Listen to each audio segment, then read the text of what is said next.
Oh, this is Dr. Ben Davis. I think he blows things up. No, but you could. I used to blow things up. ESA. I don't blow things up anymore. And he's going to talk about what's real and what's not. Yeah. All right. Well, that sounds exciting. That's what you're here to learn, right? What's real? Is it going to be a test at the end? We could give a test at the end if you want. All right. I will let you tell people about yourself because you have a lot of words on your screen. Okay. So is everybody seeing my slide at this point with my bio on it?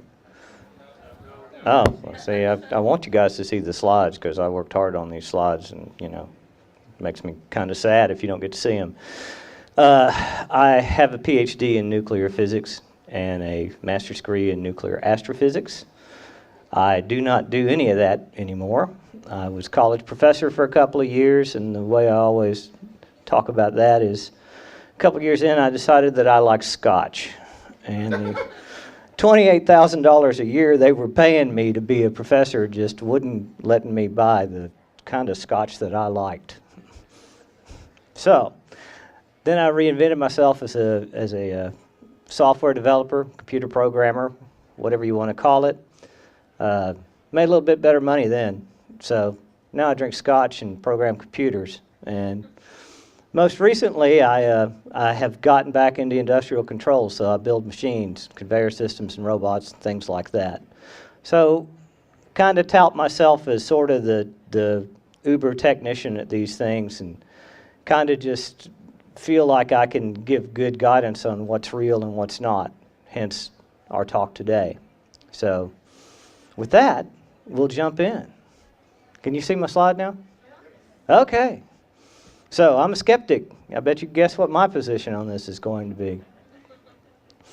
I'm actually, and this is a new deal for me. I'm actually going to try to sit here and let them film me and do all this good stuff. I'm usually up and walking around and gesticulating and all this crazy stuff. So it might get a little weird just me sitting here and not moving around, but we'll give it a shot. So, you know, if you've ever been to a skeptic talk, every skeptic always starts off with the whole burden of proof and proving a negative. And the reason why is I can't come up here and tell you ghosts don't exist, right? I can, but you'll go, well, what's your proof that ghosts don't exist? I don't have proof that ghosts don't exist. I can't prove something's not there, right? So that's why the burden of proof isn't on the skeptic and shouldn't be on the skeptic, should never be on the skeptic, and nobody should expect that. But we can sure talk about what we know, what we think we know, and we can see where the evidence is pointing.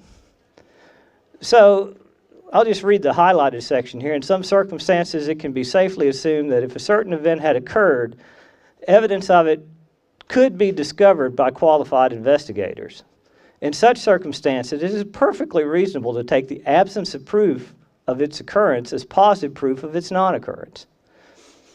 Reasonable. It's reasonable to assume that. It's not proof, but it's reasonable. If somebody says there's ghosts, if somebody posits there's ghosts, and we've been going around for years hearing about this, and nobody's ever given us definitive evidence of it, then it's fair to say that they probably don't exist, and that's the best we can do. And that's the situation we're in. Put another way, Carl Sagan said extraordinary claims require extraordinary evidence. And we certainly have not ever seen any extraordinary evidence. Blurry films, things like that. Lots of anecdotes and stories, but nobody's ever said, hey, if you go to this haunted house on Friday the 13th, you know, every time it happens, this apparition appears and anybody can go and see it. Kind of funny that it works that way.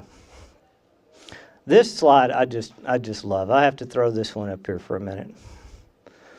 This kind of sums it up right here. You see the dog? Everybody see the slide?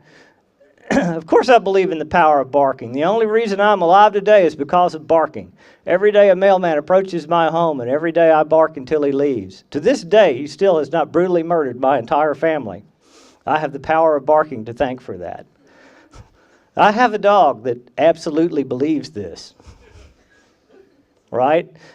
Some neighbor walks down the street and he barks his little head off and the neighbor goes away, and that obviously means that he did the right thing. And now my mouse is going to die on me. Don't do this to me. Okay.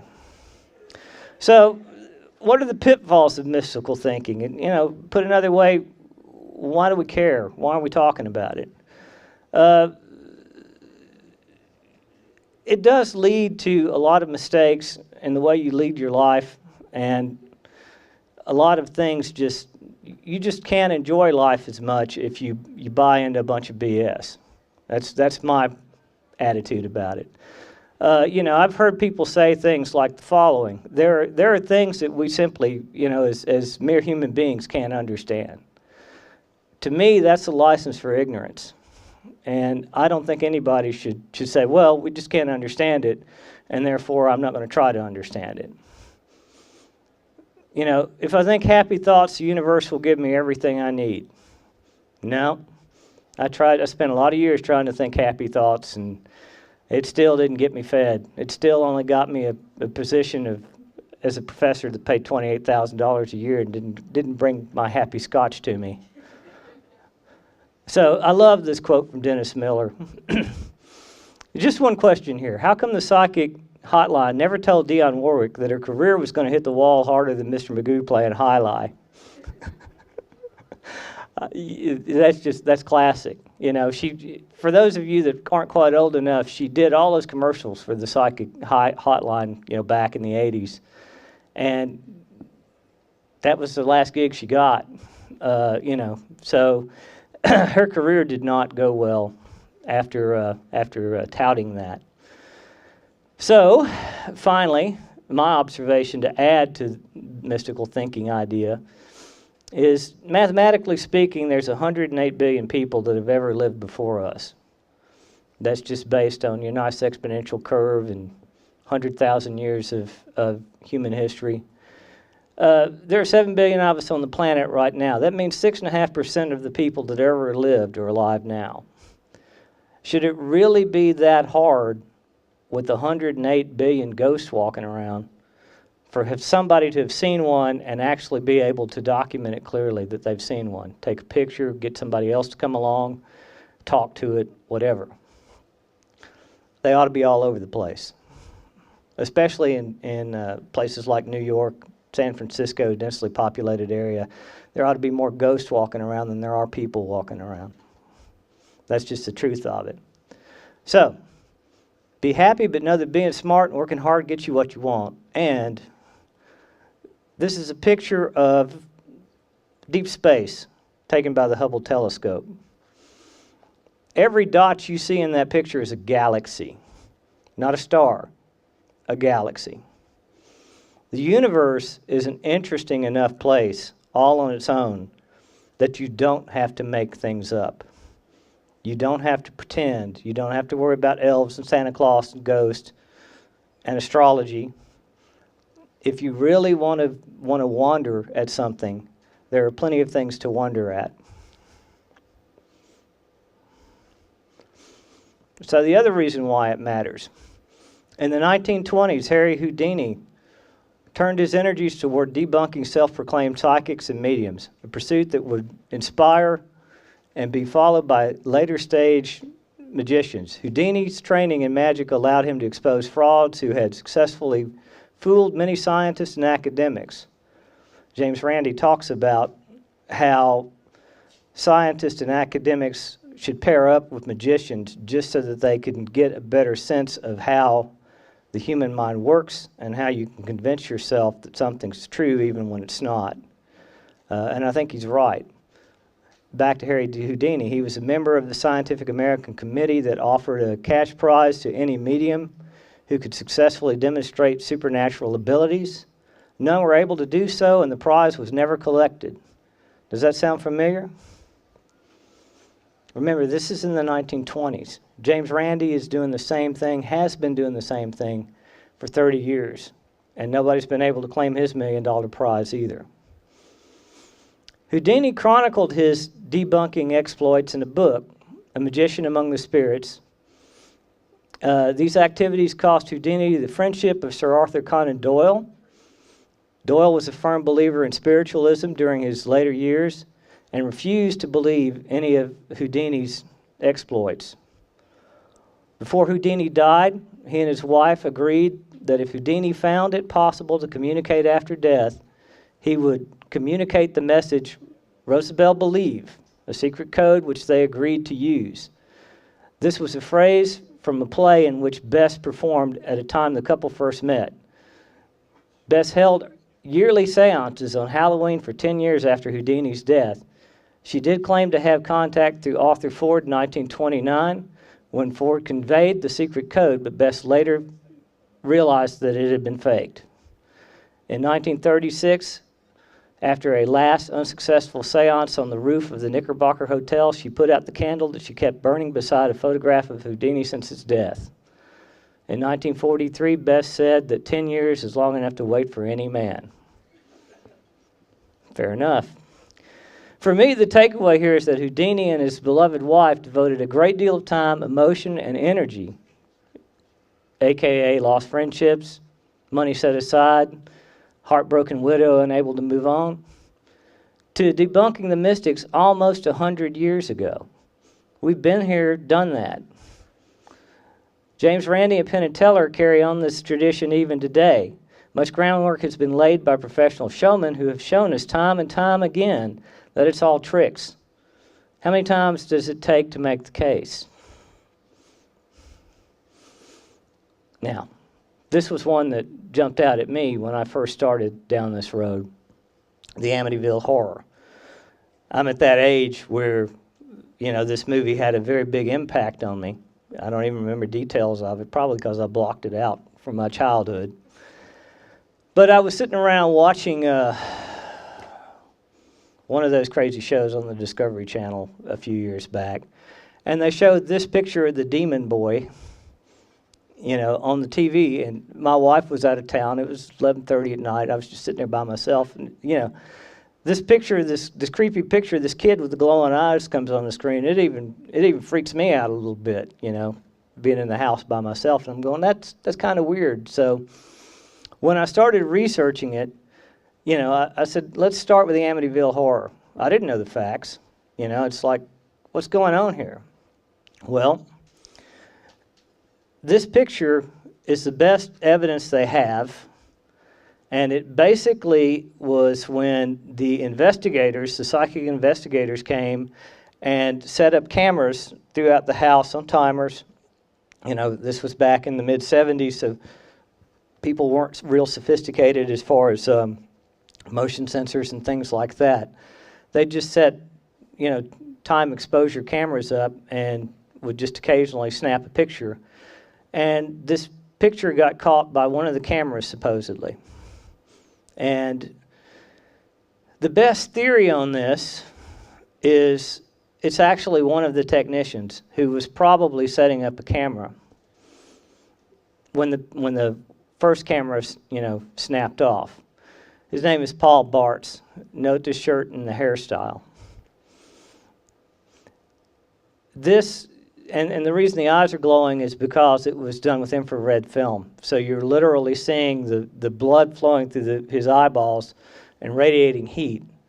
So if anything, it proves the guy's alive, not dead, because he's warm. He's 98.6 degrees. But it definitely is it's a compelling picture, or it was for me until I read up on it. The other thing about the Amityville Horror, let's see how we're doing on time here.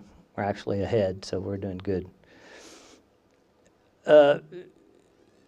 They touted it as a true story. There's a whole lot of players involved in this.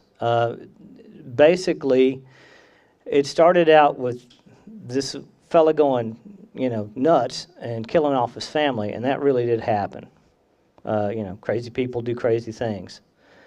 And then this other family moves into the house. Those were the Lutzes, when we start reading through some of this stuff.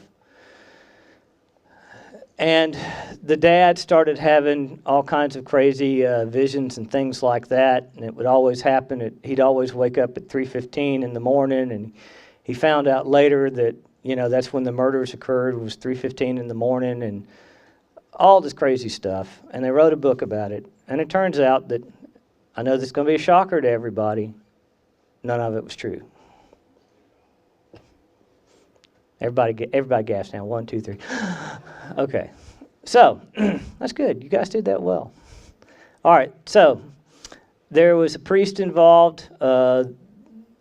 He's noteworthy. He's worth talking about. The role of Father Picarato in the story had been given considerable attention. During the course of the lawsuit surrounding the case in the late 70s, Father Picarato stated in an affidavit that his only contact with the Lutzes concerning the matter had been by telephone. Remember, this was after the book came out. Other accounts said that Father Picarato did, let's just call him Father Pecker. I like that. Say that Father Pecker did visit the house but experienced nothing unusual there. Father Pecker gave what may have been his only on-camera interview about the recollections during a 1980s episode of In Search Of. You know, Leonard Nimoy, you remember that one? His face was obscured during the interview to preserve his anonymity. In the interview, he repeated the claim that he heard voices saying, "Get out," but stopped short of giving it a paranormal origin. He also stated that he felt a slap on his face during the visit and that he did subsequently experience blistering on his hands. As with many rarities of the Amityville horror, the inconsistent accounts given by Father Pecker about the extent of his involvement with the Lutz family had led to more questions than answers. So this guy's story changes every time he talks to somebody. And this guy's a priest, so, you can't trust a priest to tell you the truth. I don't know what to tell you. And then there's more. That's Incredible. You remember that show? Interviewed him. Or actually went and saw the house. And they showed the Red Room, which was a small closet in the basement and was known to the previous owners of the house because it was not concealed in any way.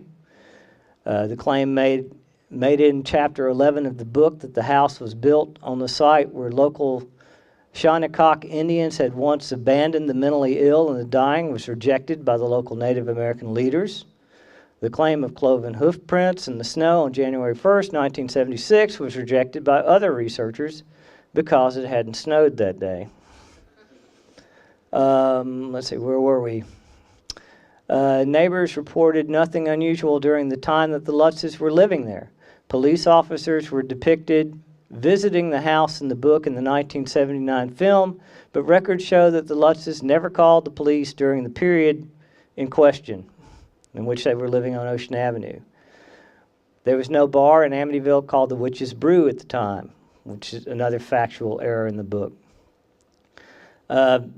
This whole paragraph's interesting. Of course, I'm not going to sit here and read it all to you, but it turns out that the lawyer that defended, and this is where it gets a little convoluted, but the lawyer that defended Ronald Defoe, the guy who axed his whole family, got together with one of the psychic investigators that came and walked through the house after the murders, and they sat around and started having wine, at the local bar with each other and dinner and discussing what a cool book this would be.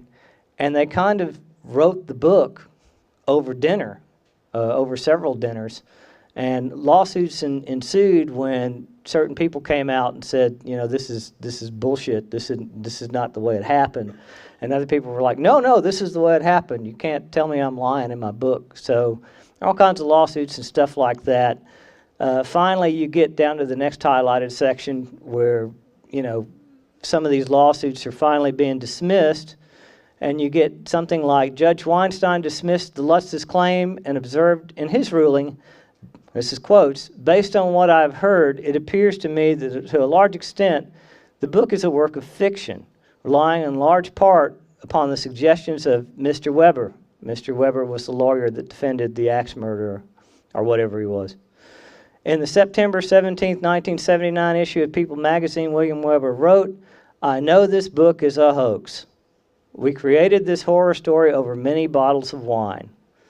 This refers to the meeting that Weber is said to have had with George and Kathy Lutz. Those are the people that moved into the house after the murders. during which they discussed what would later become the outline of Arson's book. So, and I will stop and make a comment on this because I had people that in my family that were sensitive and thought they had powers. I think this happens a lot when you start talking about paranormal things. I think you have a lot of people, alcohol may or may not always be involved. My family was full of teetotalers, Southern Baptist. But you have certain people that will get together and they will talk and they will say, hey, I saw this, and hey, I saw that. And the other one will go, yeah, and do you remember this? And they'll kind of feed off of each other. And they will actually convince each other of lies. You know, they'll make the tale taller as they go. And the other one will go, yeah, it really did happen that way. And they'll sit there and and it's not that they're lying. That's the insidious part of some of this type of thinking. They have actually convinced, I have a brother, and we'll talk about him a little bit more later, but they have actually woo-wooed themselves up into thinking that this really happened and this is really the truth. So when they come and tell the story to somebody else, they're telling it like it's the truth, to the point that I imagine that they could probably even pass lie detector tests and things like that. I mean, they've literally rewired their brain in some cases into thinking this is what actually happened. Oh, and I guess we will get to the part now where we talk about my family and my brother and all of that. So this is the best part of the thing I got to offer for you. When I was 14, I did see a ghost. I was actually, I was carpenter's aide. I was working on this, old abandoned house out in the country, old abandoned farmhouse that somebody had decided that they would recondition and move into. It's a retirement house. And hobos had lived in there. It was built in the 1920s, and some homeless people had moved in there and lived in there for a while and wrote some stuff on the walls. And it was a nice house, and it kind of looked like the Amityville house. But it was in bad shape, so we did a lot of work on it. And of course, it was in Memphis in the summer when it was 100 degrees in the shade, and we were reshingling the roofs. And of course, we'd do one row of roofs, and we'd get, about to where we'd pass out from the heat. And so me and my brother got this brilliant idea that we would run floodlights up on the roof of this old farmhouse. We had one circuit breaker, one power lead from the power company. We had temp power in. And so we'd run a bunch of extension cords and a bunch of floodlights up on the roof during the day. And we tested it out, and all the lights came on, and we go, this is cool. We're going to work on it at night when the sun's not beating down on us. This is going to be so much better. So we go home, and we come back out to this farmhouse. It's out in the country, and we come back out to the farmhouse at 11 o'clock, 12 at night, after it's gotten cool. After the sun's gone down, it's gotten cool. And we go over to the power box. We flip the breakers on. The roofs light up. We go, okay, this is awesome. Crawl up on the roof and start nailing in shingles.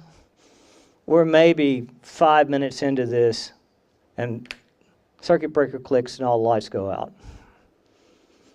And now we have to crawl down these really steep old roofs, to get back to the ladder and get back to the circuit breaker in the dark. And we think, well, that's kind of weird, but it's just a fluke. We reset the circuit breaker, and we go back up on the roof, and this time about 3 minutes into nailing in shingles, circuit breaker pops, floodlights go off, we're left in the dark again. And we're like, okay, this is weird. So now we're starting to freak each other out a little bit. And so we go back down, we turn the lights on one more time, we wait, what felt like a good 10, 15 minutes, and the lights stayed on.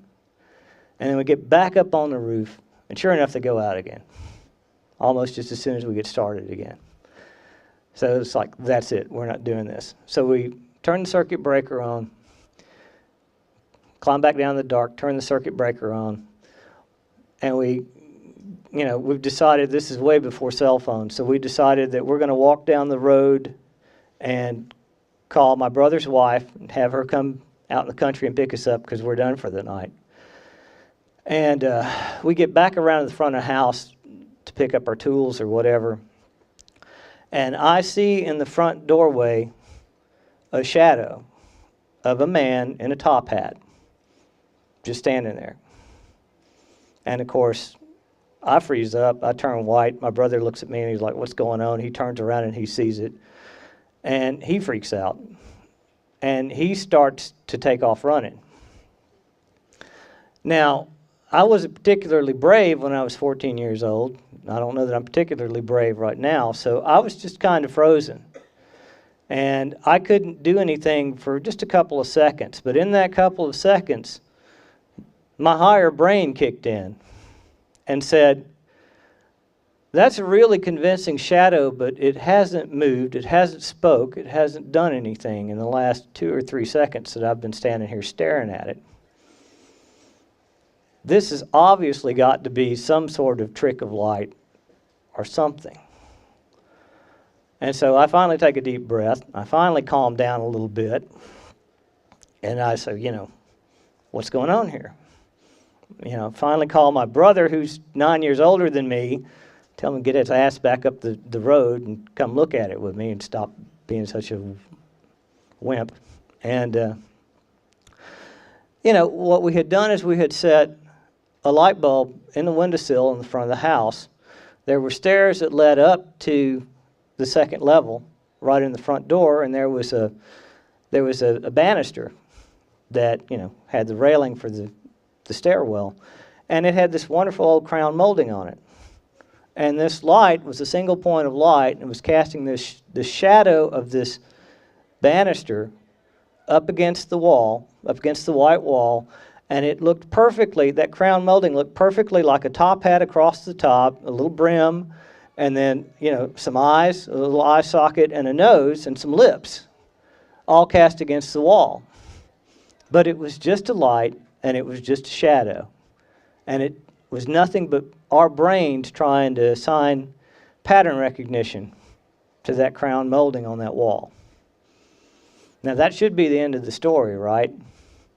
But my brother went on for years telling that story like we saw a ghost in that old farmhouse. And every time I heard him say it, I would say, now, buddy, remember, we figured out what was happening there. We didn't really see a ghost. But that's not as interesting of a story, is it? So, a couple of years would go by, and I would hear him telling this ghost story to somebody else again and again and again, and I'd have to go, now, buddy, remember, yes, we were scared. Yes, we were freaked out. And I think a lot of what these ghost hunter movies are all about, these guys that travel 500 miles and, go in a house and then practically pee themselves and run off. I think that's what happens in these ghost sightings is people get in this really, really agitated state, and then they will believe anything when they're in that state. Whatever they see, whatever they hear, whatever little movement comes across, it's suddenly being attributed to something, scary and threatening and even supernatural, when if they could, and I'm not saying it's an easy thing to do, but if they could just calm down and see what was going on, they'd realize that it's perfectly explainable. So that's my ghost story, and that's how it ends.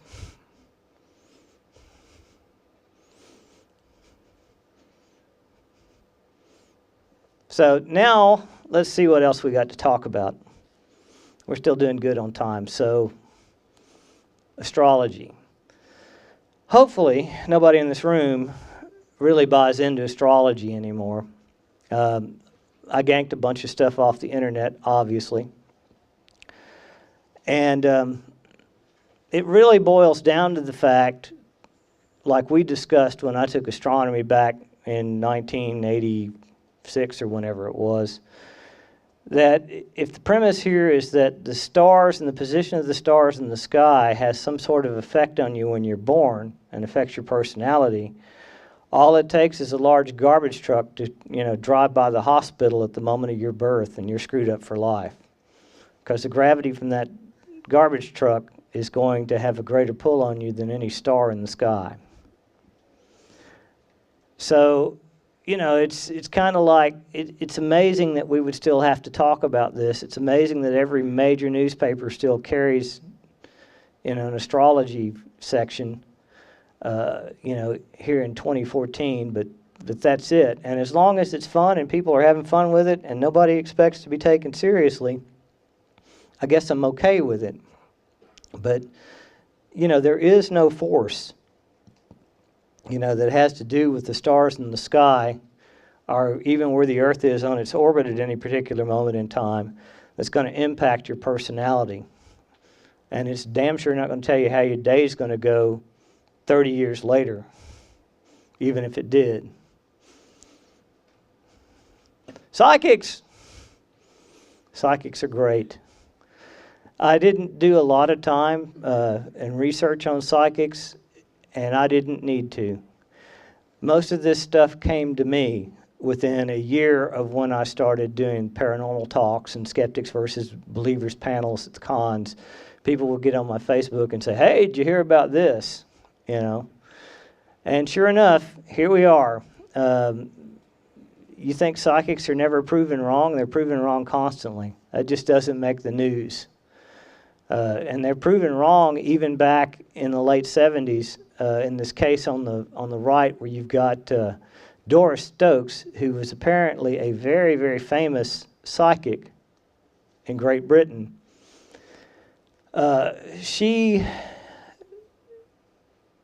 And again, the reason I brought up the whole thing about people convincing themselves that they really have powers, there was this Yorkshire Ripper, this guy that was actually going around killing women, serial killer at the time. And she had gotten herself worked up to the point that she thought she had psychic powers. She knew she had psychic powers. And she was talking to the police, and the police were somehow feeding her, and going, yeah, we were convinced. You really know what you're talking about. And so she woke up one morning and she said, the Yorkshire Ripper is going to be from this part of town. He's going to probably live on this street, and, a few other things. I mean, we want to read the whole thing, we can. But what it boiled down to is they went and they arrested this guy that happened to live on the street with the same name and in the same part, and in that part of town. And, they threw this guy in jail and then started investigating his background and realized that he couldn't have committed about 3/4 of the murders that had occurred. He had alibis for all of them. And she was completely debunked, because she had worked herself up to the point. She'd broken the psychic's first rule, which is not to be vague. And she gave a specific address in a specific part of town. So the cops go out and arrest some guy, some poor bloke, who's just sitting in his house watching TV, based on, some name she's pulled out of her head. And, he spends a couple of days in jail while they go, yeah, that's not him. Can't be him. This was 1979. And a more recent case was when Sylvia Brown, who is a celebrated psychic in this country, got the smackdown from Amanda Berry's mother because she told her she was dead years ago. It turns out, that was one of those poor girls that guy had locked up in his house for however many years it was. But Mama had written her off because Sylvia Brown had told her she was dead. She was talking to her on the other side. Yeah, thanks, Sylvia. That was a lot of help. She literally got smacked over that. I'm glad she did. And just recently, in the last few months, with mediums, we have several cases. Long Island medium's a personal favorite of mine because I have family that, thinks she's wonderful. She went to one of her shows, and she started doing these cold readings like John Edwards does, and she just missed, random chance. Normally you'd get it right every once in a while, and she was just missing on everything. And ends up the crowd leaves completely disappointed, disheartened because she couldn't get anything right. Let's see. She seemed off on almost every reading, and it was like pulling teeth to match up info. She was really grasping at straws and did a lot of fishing. One disappointed audience member at the April 5th reading recently complained to Ticketmaster.com. For the most part, readings were forced and uninspired. Well, that's all they ever are. And then there's another one just like it. And again, this all happened in May. Dateline on the one is May. The other one's roughly around the same time frame, April. So this has all happened in the last 6 months. Celebrity psychic left red-faced after summoning a live audience member. Somebody actually did it. You know, we always make the joke, I'm going to go to John Edwards or I'm going to go to whoever, and I'm going to have him summon my dead wife and then say, well, this is my wife right here sitting beside me. Somebody actually did it. Somebody in the UK actually said, okay, I want to talk to my father. And she goes, okay, well, your father says that, he's in a better place and he's happy and you should be happy. And then she turns around, she goes, this is my father right here. So, what can we say about mediums other than they're full of it? And yes, there have been moments where people have literally proven that they're full of it. And it happens all the time. So, fortune tellers. I bet everybody's wondering what I'm going to say about fortune tellers now, huh? Again, a little bit of research, and what do you come up with? Well, I found this book written in 1938 by a policewoman, a detective, and I thought it was interesting that there was a police detective running around New York in 1938, but her job was to just go and talk to fortune tellers and expose them as frauds and put them in jail. That was her whole career, and at the end of her career, she wrote a book about it. And there's some great quotes in here as well, but it basically boils down to the fact that she's saying things like, as many fortune tellers as I've been to and as many readings as I've had, I ought to be the one woman on the planet that knows more about our future than anybody. And I don't. I can't tell you anything more about what my future's going to hold than anybody else. So if you're really into that and you really think there's something to be garnered from that, I would certainly go back and read that book as a starting point. And the thing that struck me again when I was researching this is this all this stuff happened back in the 20s, the 30s, the 40s. This stuff should have been put to bed a long time ago. And it kind of was, I think, in the 50s and 60s. And then somewhere along the way, people got interested in it. It's interesting, to go to a fortune teller or to talk to a psychic, about your dead grandmother and have her tell you how wonderful it is, in heaven where she is now or whatever. It makes for an interesting night, but that's all it does. It's not real. So I also went, and back when this was a big fad, the magnetic wrist and things like that, I actually went and talked to some of these folks that were hawking magnets, which of course is near and dear to my heart, since now we're talking about physics and things that I know something about. And so I went in to see just what this guy was going to say to me, with all this magnet therapy and stuff like that, and it was amazing, the level of ignorance that was being touted there. The guy would put a magnetic wrist on my hand, and he'd say, now, this is how you know it's working. And he'd put a coil and a light, just a few feet from my hand, and he'd say, now wiggle your hand back and forth, because it only works when you're moving. You got to be moving, but if you're exercising and moving, it's going to do wonders for you. And so I do this. Sure enough, the light comes on. Well, that's nothing more than current induction, from a permanent magnet. It happens all the time. It's called a generator. It's how we get power in here, so that I can sit up here and talk to you. It's been well understood, and it's got nothing to do with you know, making you stronger or making the blood in your body pump better or anything like that.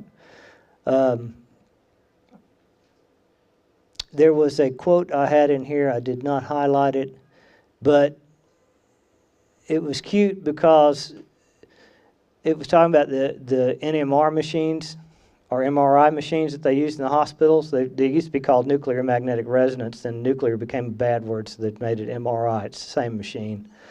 But basically, it's like the astronomy thing.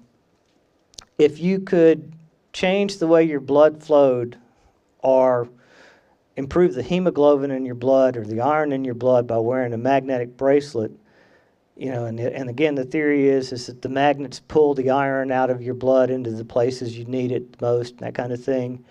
If that were to literally happen, then when you got in an MRI machine, it would rip all the blood vessels out of your body because that magnet's about 20,000 times stronger. And so it would, if you had enough iron in your blood to be impacted by, you know, a wrist magnet, then it would literally pull all of the blood out of your veins when you got in an MRI machine.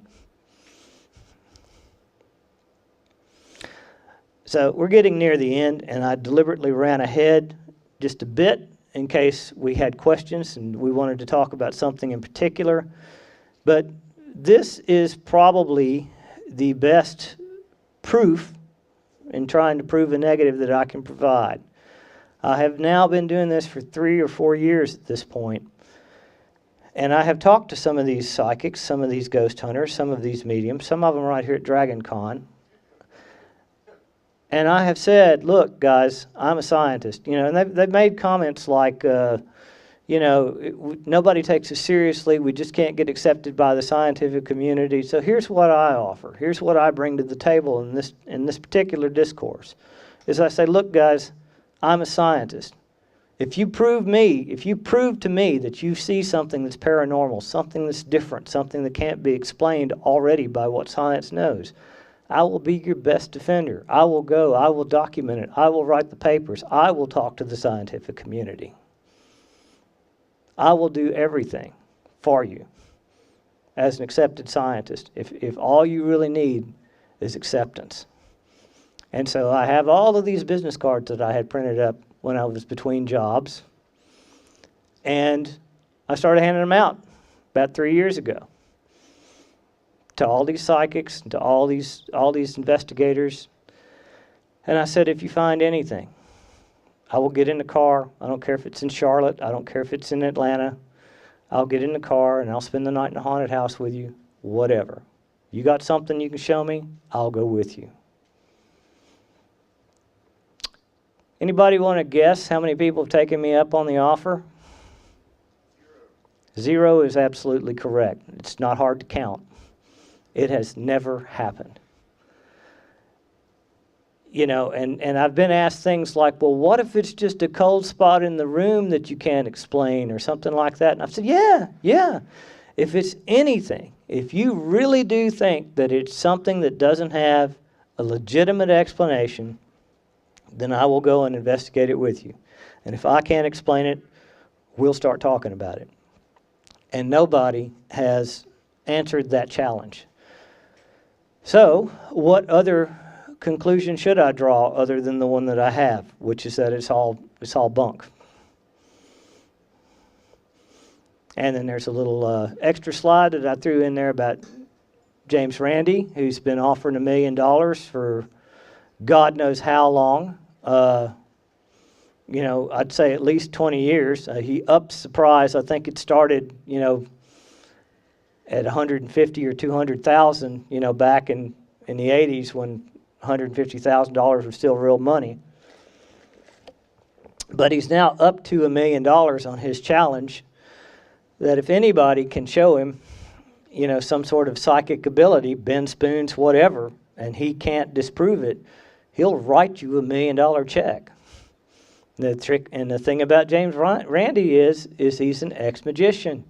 So he knows how all the parlor tricks are done. And sure enough, if he started in the 80s, what's it been, 40 years? Yeah, probably closer to 40 years now. Nobody's gotten a check from him yet.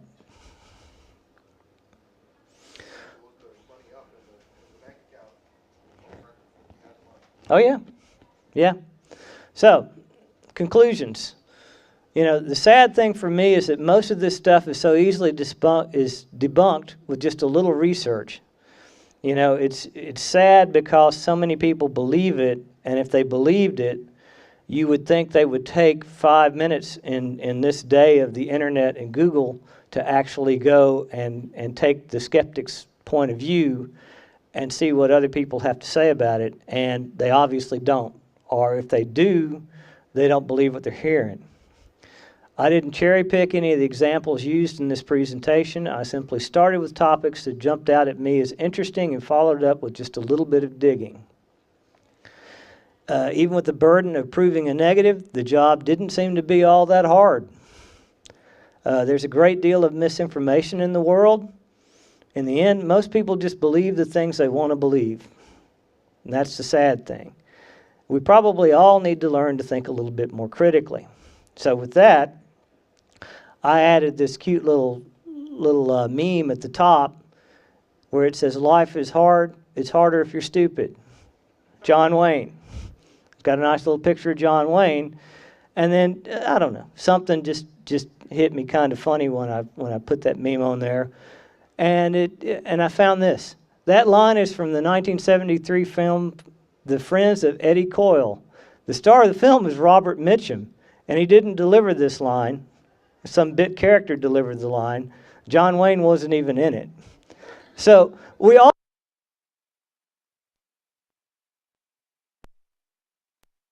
The ghost...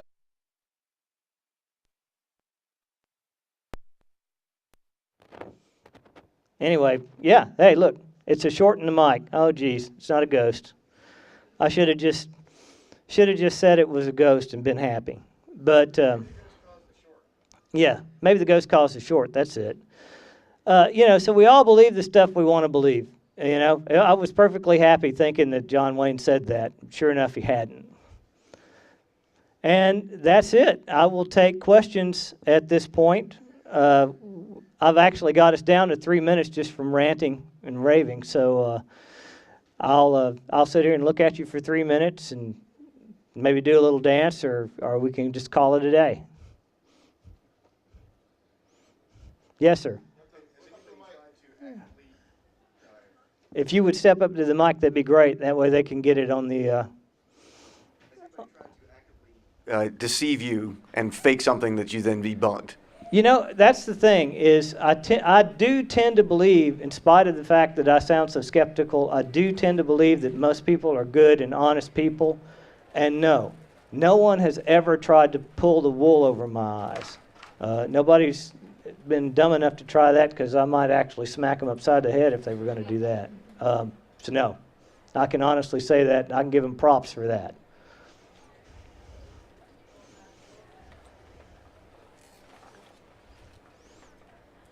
Yes, ma'am. What's your take on auras and like people's ability to see auras?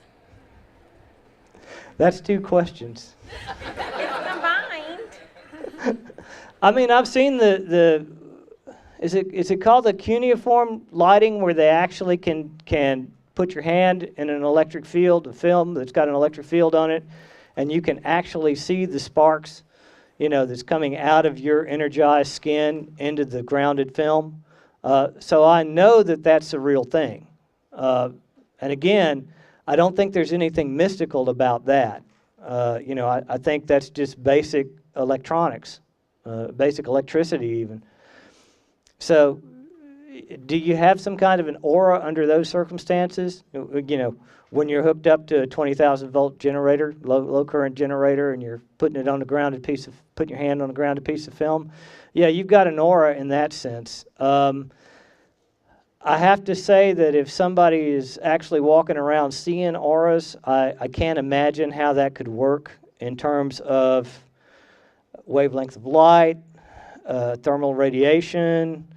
Nothing I understand in physics would explain that. And it seems like with the psychics, most people that think they see auras are probably a little self-deluded.